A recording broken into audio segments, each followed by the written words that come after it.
So ఈ మధ్య కాలంలో ఆడవాళ్ళలో, అమ్మాయిల్లో PCOD problem or else PCOS problem సర్వసాధారణం అయిపోయింది. రెగ్యులర్‌గా చూస్తూనే ఉన్నాం. 10 మందిలో 8 మందికి ఖచ్చితంగా పీసీఓడి ఉంటుంది. సో దానివల్ల కొన్ని స్కిన్ రిలేటెడ్ ఇష్యూస్, ప్రాబ్లమ్స్ కూడా వస్తూ ఉన్నాయి.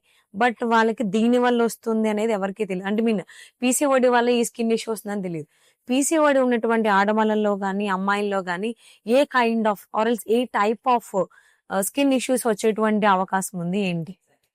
సో జనరల్ గా మన దగ్గర వచ్చే వాళ్ళు యాక్నే కోసం వస్తా ఉంటారు. సో వాళ్ళు ఏంటంటే నార్మల్ యాక్నే అనుకుంటారు. బట్ ఆ యాక్నే లో కూడా చాలా differences.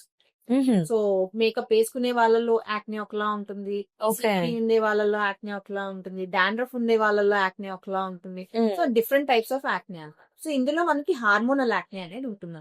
Okay. So jaw line కింద వచ్చే యాక్నేస్ ఏవైతే ఉంటాయో అవి జనరల్ గా హార్మోన్ రిలేటెడ్ ఉంటాయి. సో హ్మ్. అలాంటి కేసెస్ మనం చూసేటప్పుడు ఏంటంటే వాళ్ళకి hormonal assay at the same time ultrasound abdomen pelvis కూడా చేసుకుంటాం. So that to rule out PCOD or PCOS.